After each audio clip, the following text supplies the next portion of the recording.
Hello everyone, my name is Deepika Oli and I welcome you all to the channel Psych Learning. So we are releasing a video, I know a bit long because I was very busy with the stuff and the things which are there. And today we are going to take a very interesting thing which is a statistics and psychology. मुझे बहुत सारी queries काफी time से आ रही थी कि ma'am statistics नहीं समझ में आता है, ये वाला टॉपिक नहीं समझ आ रहा है, ये क्वेश्चन समझ में नहीं आ रहा है. तो I have been preparing for this video. So we are going to take a 15 day challenge और 15 दिनों में हमें सारा स्टैटिस्टिक्स कंप्लीट करना है जो कि आपके यूजी पीजी नेट गेट या और भी किसी एग्जाम या नॉर्मल साइकोलॉजी में इस्तेमाल में आएगा.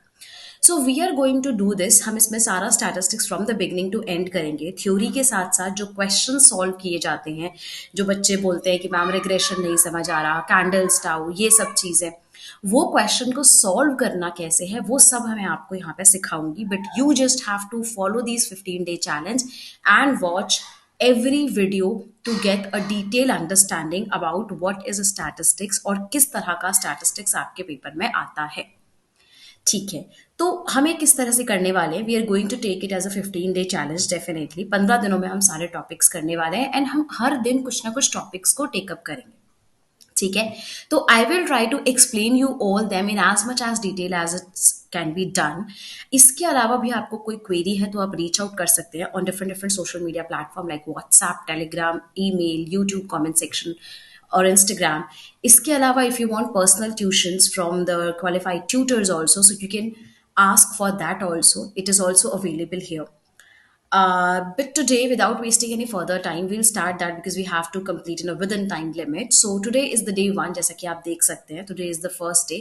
So we are going to take up these topics like what is a statistics, what are the types of statistics, what is the difference between the sample and a population, how is sampling done, what is sampling, the types of sampling and the methods of sampling. So we are going to take these topics today and I hope after watching this video आपको ये पूरे जो topics हैं वो बिल्कुल clarity से समझ में आ जाएंगे और कभी आपको इन टॉपिक्स में कोई कंफ्यूजन नहीं होगा. होता भी है तो यू कैन रीच आउट, आप मुझसे कमेंट सेक्शन में पूछ सकते हैं. और कोई ऐसा पर्टिकुलर स्टैट्स का टॉपिक है बाई चांस जो आप चाहते हैं कि मैम ये वाला आप मुझे पढ़ाइए नेक्स्ट क्लास में, आप वो भी यहाँ पे मेंशन करिए ताकि मैं उसके लिए नेक्स्ट वीडियो में वो टॉपिक आपके साथ लेकर आऊँ.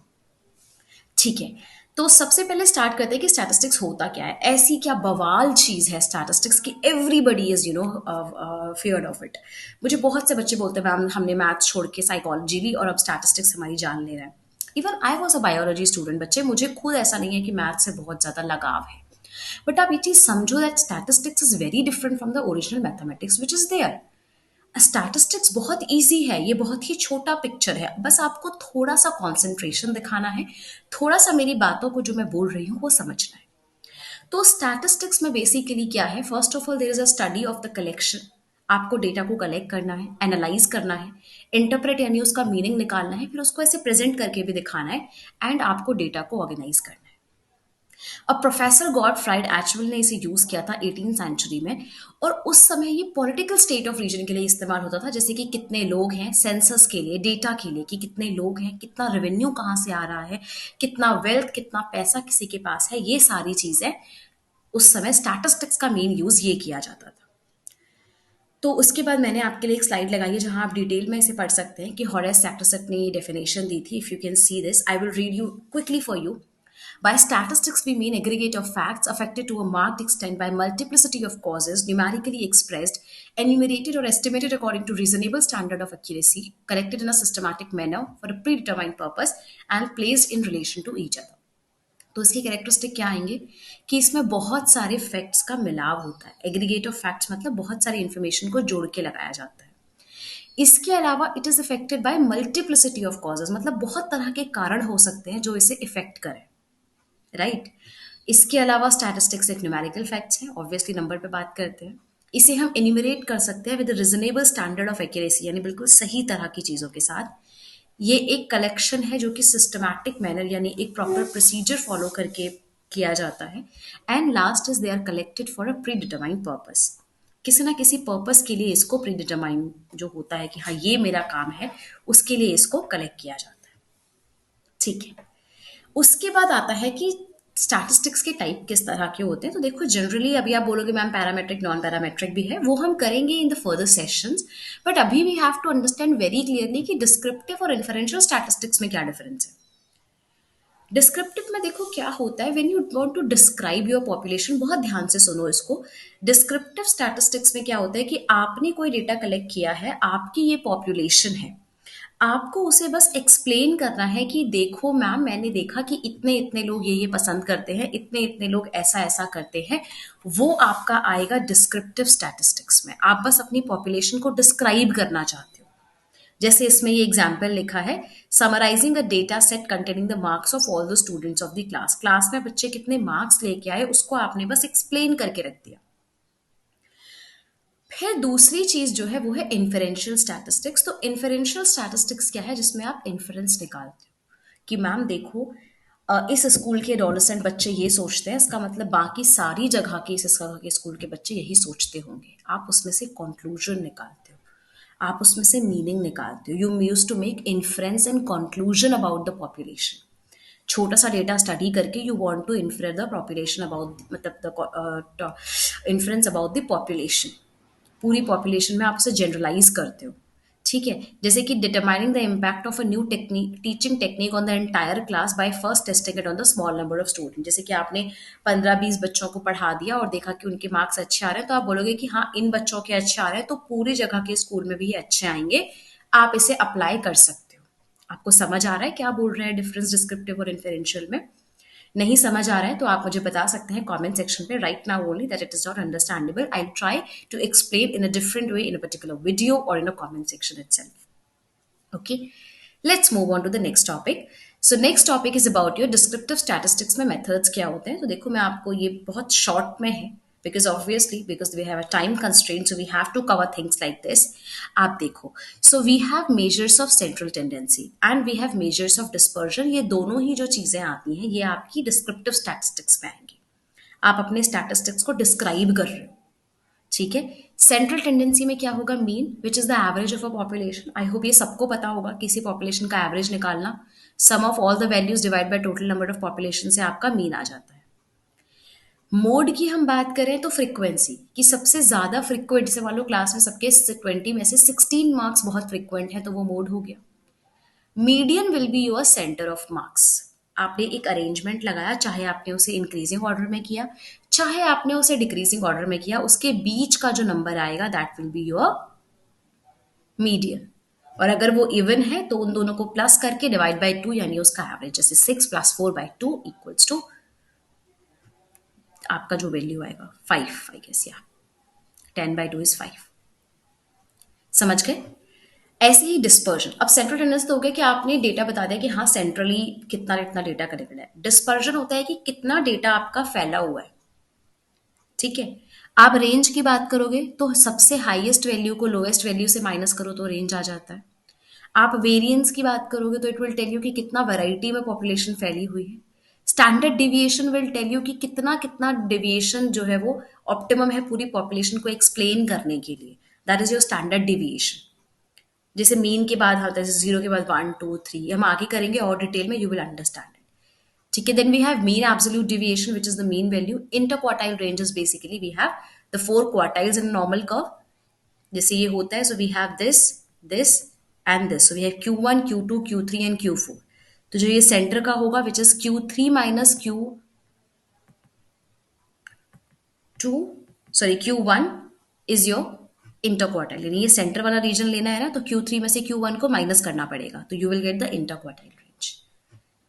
ओके, अब इन सारी चीजों में से जो आपको नहीं पता है या जो आपको नहीं समझ आ रहा है, मुझे आप बताओ। उसके लिए मैं एक छोटा सा शॉर्ट वीडियो अपलोड करूंगी पूरा एक्सप्लेन करके अच्छे से अपनी हैंड रिटन राइटिंग में, ताकि आपको वो समझ में आ जाए। ठीक है ना? So we'll take this also in the 50 day challenge, will be very very interesting for us also to understand. फिर हम करते हैं कि सैंपल और पॉपुलेशन में क्या डिफरेंस है। वही पॉपुलेशन तो पूरी क्वालिटी की चीजें हैं, जितना दुनिया में है उतना तो स्टडी नहीं कर सकते आप। तो क्या करते हो, आप छोटा सा एक मेजरेबल क्वालिटी निकाल लेते हो, उसको करते हो। तो पॉपुलेशन की मेजरेबल क्वालिटी को हम पैरामीटर, क्योंकि ये पी से स्टार्ट है, एंड सैंपल को स्टैटिस्टिक्स, क्योंकि ये एस से स्टार्ट है। It is just a mnemonic to remember.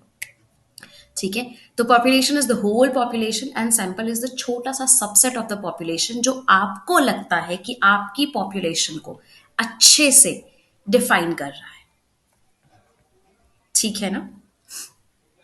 जैसे कि देखो, what is sampling? Sampling is a process of selecting a representative group from the population under the study.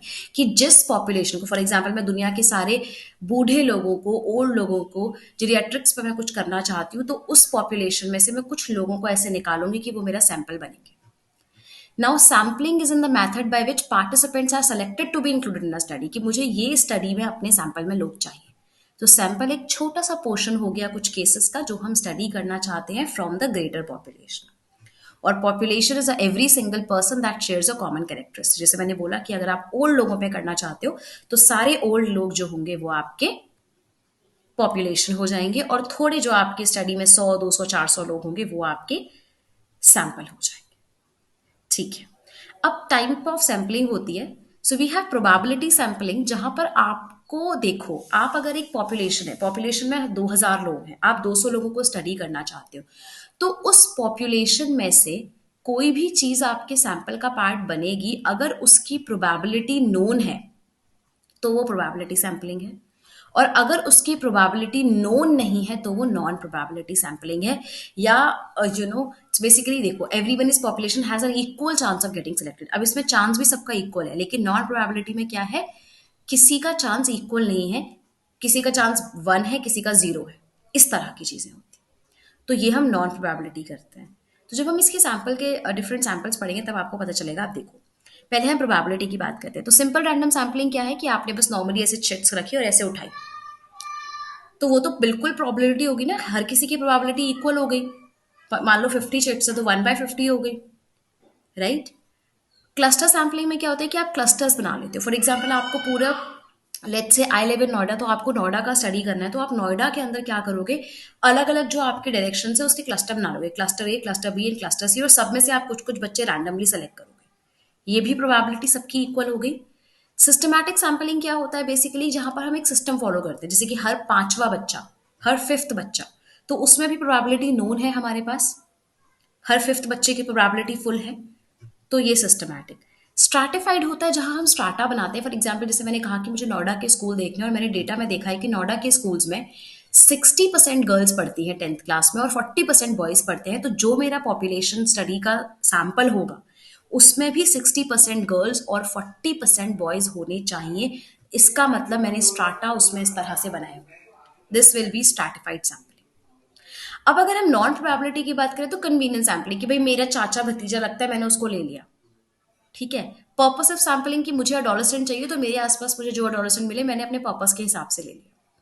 Snowball sampling किसकी, मैंने तुम्हें बोला बेटा भर दोगे फॉर्म और तुम अपने फ्रेंड्स को बोल देना, तुमने अपने फ्रेंड्स को बोला, उसके फ्रेंड्स ने उसको बोला, उसके फ्रेंड्स ने उसको बोला, तो ये होता है स्नोबॉल सैम्पलिंग।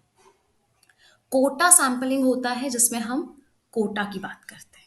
फॉर एग्जाम्पल, ठीक है, मुझे 50 लड़के 50 लड़कियां चाहिए थी, मुझे 50 लड़के मिल गए, तो अब मैंने डेटा लेना ही बंद कर दिया कि नहीं छाओ साइड हटो, अब मुझे 50 गर्ल्स चाहिए।